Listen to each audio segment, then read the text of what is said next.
Em nome do Pai, do Filho e do Espírito Santo. Bom dia. Louvado seja nosso Senhor Jesus Cristo, para sempre seja louvado. 18º domingo do tempo comum.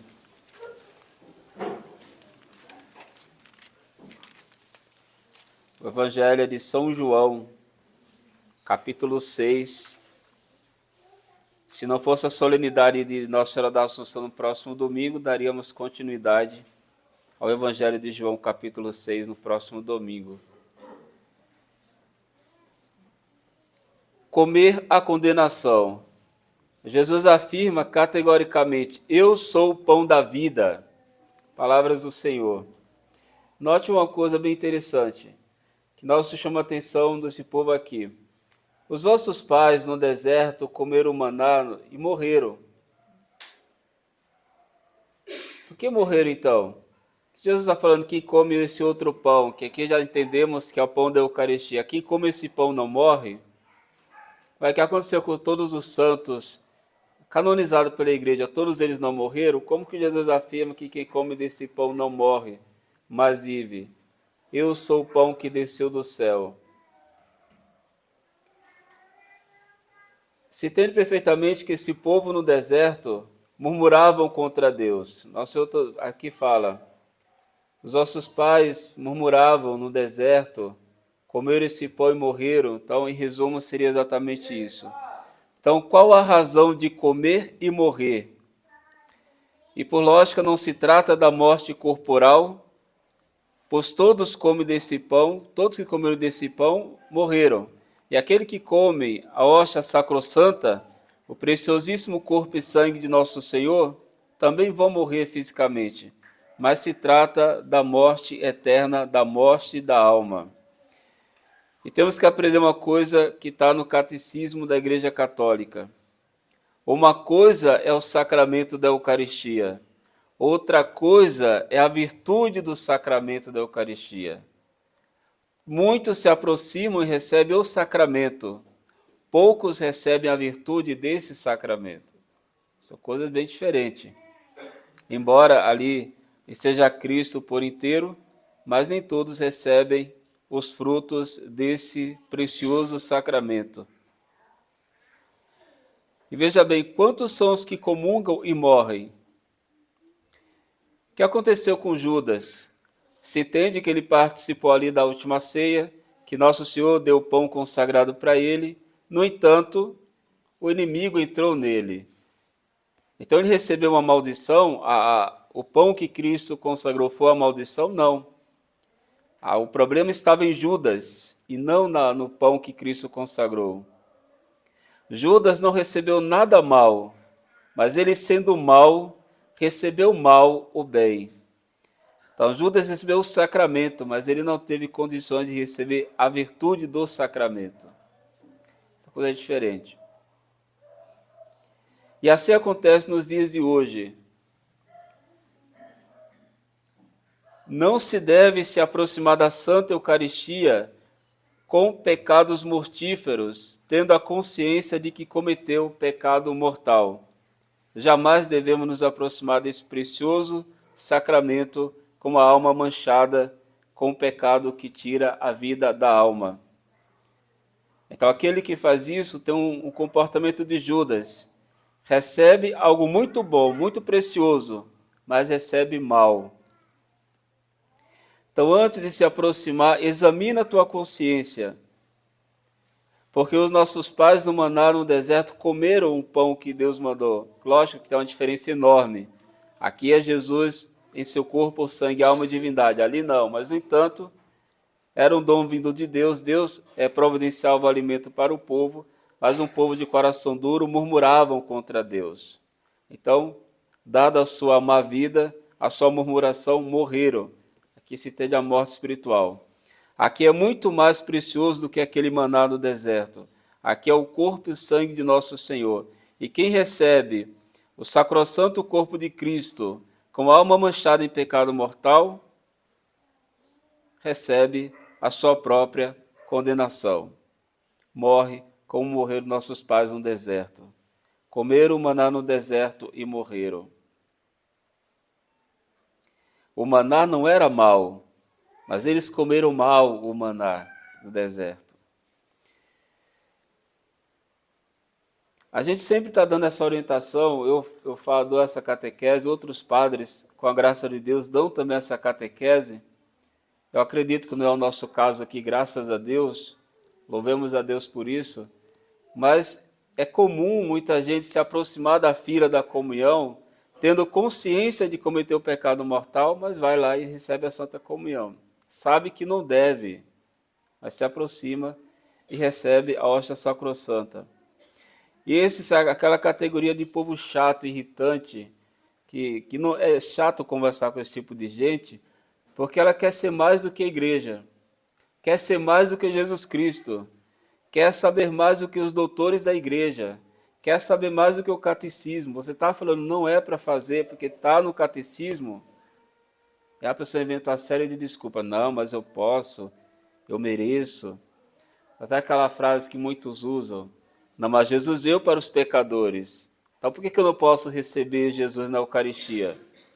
Você pode receber ele na Eucaristia, mas a fila dos pecadores, aqueles que cometeram pecado mortal, é outra, não é essa aqui. Ele vai curar dos teus pecados, mas é lá na confissão, não aqui. Então, de fato, ele veio para os pecadores. Quem disse que não?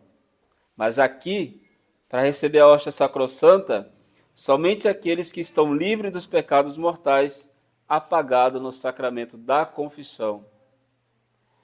Então não tem essa de que, mas ele veio para os pecadores, ou aquela outra frase tirada lá do abismo do inferno, que muita gente fala, católico que fala, Eu me confesso diretamente com Deus, não preciso de homens.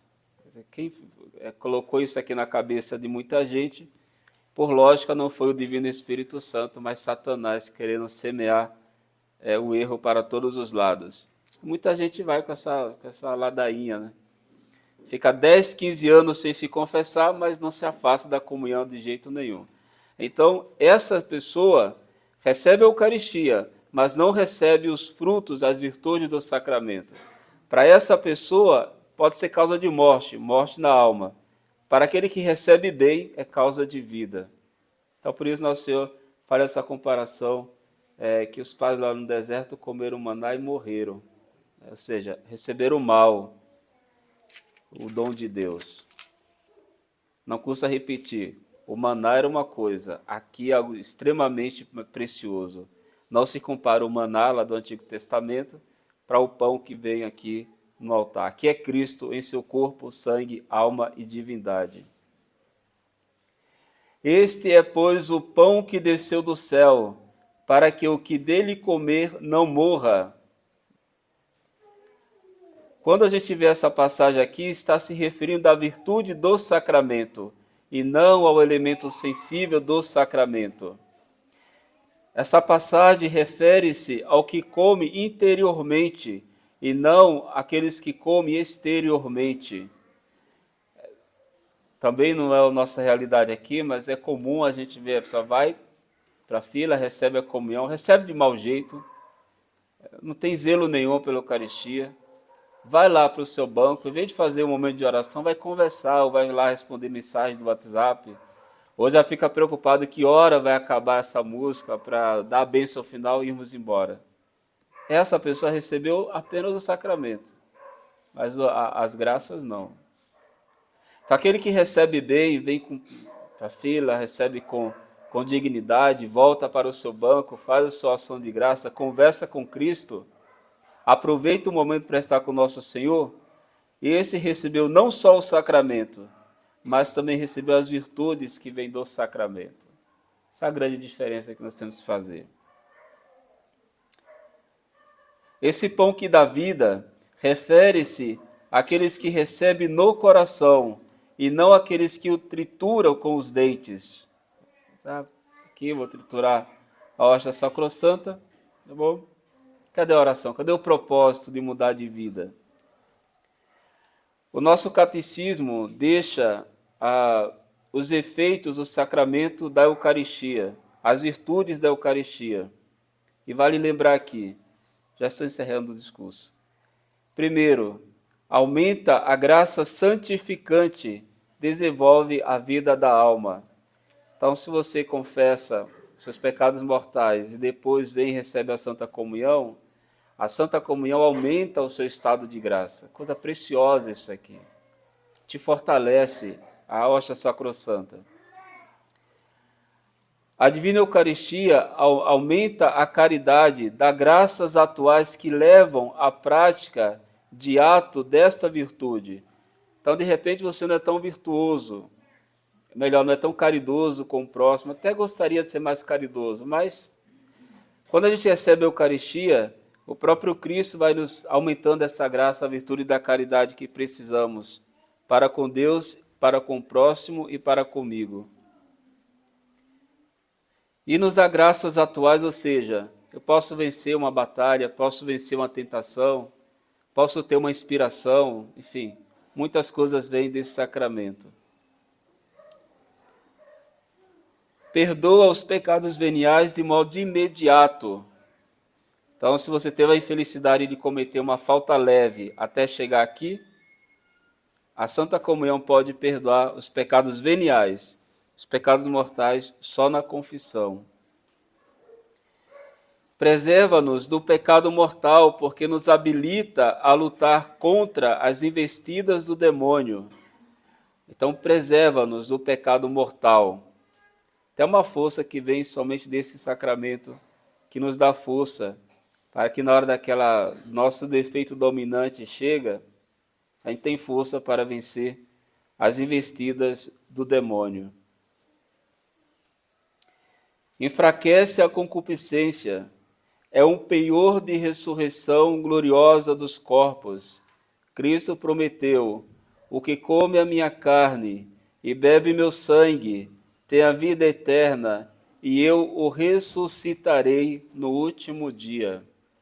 Você se admira das promessas do Sagrado Coração, das promessas do primeiro sábado? Fica atento a essa promessa aqui de Jesus Cristo, que está nas Sagradas Escrituras. É a revelação universal. O que come a minha carne e bebe meu sangue tem a vida eterna, e eu o ressuscitarei no último dia. Mas para que você esteja habilitado para receber essa promessa, você deve receber não só o sacramento, mas deve receber também as virtudes. Ou seja, se você tem consciência de que não pode receber a Santa Comunhão, não se aproxime, porque para você cabe aquela fala de São Paulo: aquele que recebe Jesus indignamente recebe a sua própria condenação, que é o pecado mortal. Que Deus nos ajude, que Nossa Senhora das Dores rogue a Deus por nós. Amém. Salve Maria Puríssima.